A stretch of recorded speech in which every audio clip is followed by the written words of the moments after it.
So guys, after those stressful nights, these men asked me out for today. We are going somewhere. I don't know.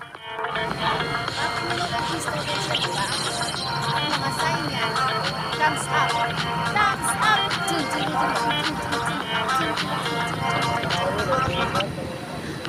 Ang yabang-yabang, mga estudyante pa lang ng criminology, nagyayabang na. Oh my God. Parang ang layo yata ng pupuntahan namin guys, kasi nandito kami dumadaan sa pinaka-highway. Tingnan nyo guys, oh, ang ganda naman, ang lawak-lawak ng kalsada, hindi matraffic. Kaya alam ko, malayo talaga kasi itong way na ito, papunta na ito ng SOAR. So it took for us like 30 minutes travel from Bacolod to this place, to this city, in Baguio City. Bantayan Park. Oh, this is the Bantayan Park.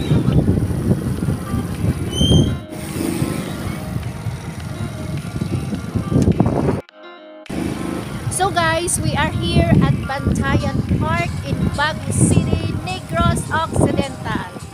So, marami tayong makikita yata dito ngayon. Ganun pala.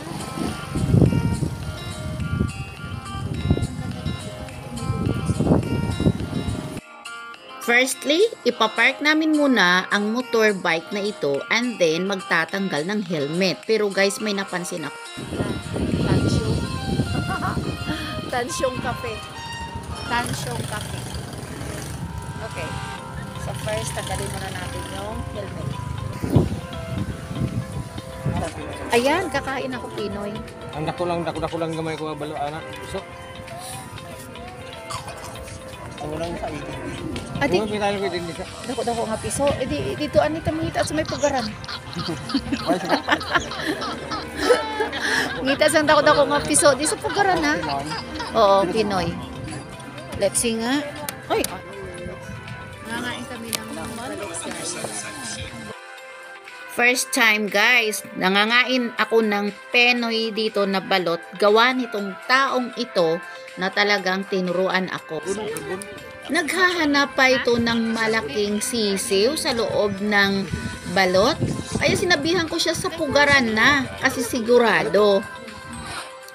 First time ko ginawa ito guys sa buhay ko. Nangangain ng Pinoy balot. Habang ito'y aking binubuksan, meron akong fair, baka naman ang bumunga dyan. Pagbukas ko ay mata ng sisiw. Takot ako talaga sa sisiw, ayaw ko yan. Pero masarap naman ang Pinoy. And then, nilagyan ko pa ng suka. Kaya lang guys, kulang na kulang sa anghang. Gusto ko talaga yung maanghang. Yung habang kumakain ka, gumaganon, diba? Oh, ang sarap pala. Pero guys, mayroon akong biglang naalala. Pagtripan ko nga to si Kuya. Kuya, bakit ang aga-aga mo nagtitinda ng balot? Dapat sa gabi.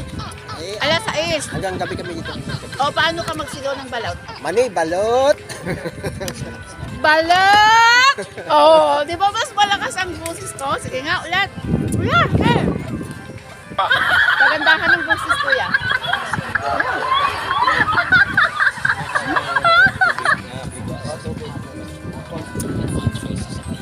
Sige na Kuya, para maraming bumili ng balot mo. Ito ha? Ulo, bawal yan. Pila din pong? Ha, 35? Mga taga Luzon, 35 pesos ang balot dito. Hala ko ang mahal.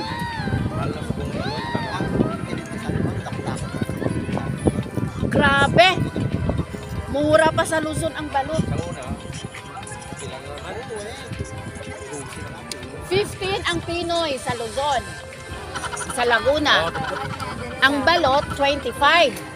My God, ang mahal-mahal naman kuya ng balot dito. Teka nga, iluluwa ko muna to. Ang mahal, sayang. Sa mga hindi nakakaalam, kagaya ko. Ngayon ko lang nalaman na may ganitong lugar dito sa Baguio City na tinatawag na Bantayan Park. Guys, tingnan nyo, kung makikita nyo ang ganda ng ambience dito. Kasi nga, ano yan? Lake? Dagat. Lake yan, kuya, dagat. Yan yan, kuya, mga ano yan, mga kainan. Mga resto bar. So this park is open to everybody. It's an open park. No entrance fee. At saka guys, nakaka-relax talaga. Pwede ka dito magmuni-muni guys. Kung makita mo, mairelease mo ang mga naramdaman mo na mabigat. I-date mo yung sarili mo. At saka of course, pwede ka rin makipag-date dito. Dalawa kayo ng partner mo, pupunta dito at mag-relax. Ayan, kagaya sa amin. Yung ginawa namin dalawa, oh, tingnan nyo. Dito ako dinala ng boyfriend ko kasi alam niya, marami akong stressful things sa isip ko. Ganun talaga. So, may mga souvenir din dito guys na mga paninda na pwede nyong bilhin para pasalubong sa iyong pamilya. And then, kung gusto mo bumili para sa someone special sa buhay mo, pwede ka rin bumili. Pero ako, hindi ko bibilhan yan. Mahirap na. Baka pagtalikod ko, itatapon laang. Pero guys, mayroon akong nakita talaga naman na looks interesting. Ito na guys, parang ang ganda talaga nito. Tingnan nyo ah. Uy, ang ganda no. Pinaka-wholesale price mo kuya, magkano? Hindi ako nag-wholesale. Malay mo kung may mag-order sa akin, dadaling ko. Sa isang araw, makailan ka niyan? Hindi mo sa bayan kasi siguro marami. Pero guys, ang iba dyan, nakita nyo, nilalamig na yan, nagre-reklamo siya na ang lamig daw kasi sobrang ano talaga dyan mahangin. Para mawala ang lamig niya, bibigyan ko muna siya ng trabaho. Guys, kung tingnan nyo, oh, ang ganda. Diba? Sinong gustong umorder, pumuntak sa akin. Oh, i-negotiate ko si kuya muna, magbi-business kami ni kuya. Sige kuya, kung bibigyan mo ako ng anong ano to? Anong ganito? Anong product? Anong materials? Ito yung ginagamit pang survival. Talaga? Paracord? Okay. Kung magbi-business tayo kuya, bigyan mo ako ng discount, syempre naman. Diba? Guys, Kuha na. sabi ko sa inyo, kuya, kukunin ko yung contact number mo. So, kuya, bagisan mo. Wala. Parang kayo lang ang business-minded ha. Pag saan ka kikita, dun ka. Ganon talaga guys, pag once na ikaw ay creative person, usually naa-attract ka sa mga handicraft. Yun yung naa-amaze ka sa mga tao na mahilig gumawa ng kung ano-ano mga buting-ting, yung tawag doon ay mga artwork ng persons. Doon ka talaga maa-attract at that is me.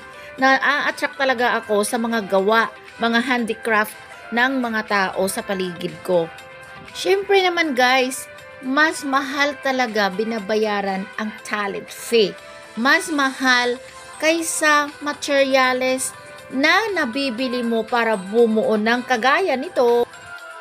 So, while he is holding the camera and taking the picture, videos around us, ito yun guys, nakipag-deal ako kay kuya kasi gusto ko talaga makipag-partner sa business na niya yan.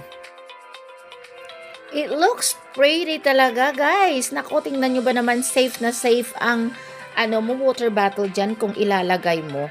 At the same time, pag once na mabagsak siya, yan ang support. And then, hindi siya madaling masira.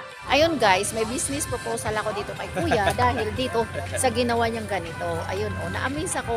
Yan, so pretty. So, iba-ibang kulay. So, iba-ibang sizes din kuya, di ba? Like for example, pag maliit ang ang water bottle mo, so, maliit din syempre ang gagawing holder niya. O, di ba? Oo.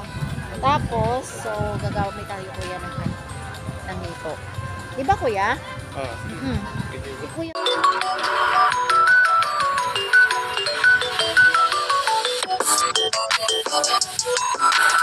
So guys, we are taking a stroll around here.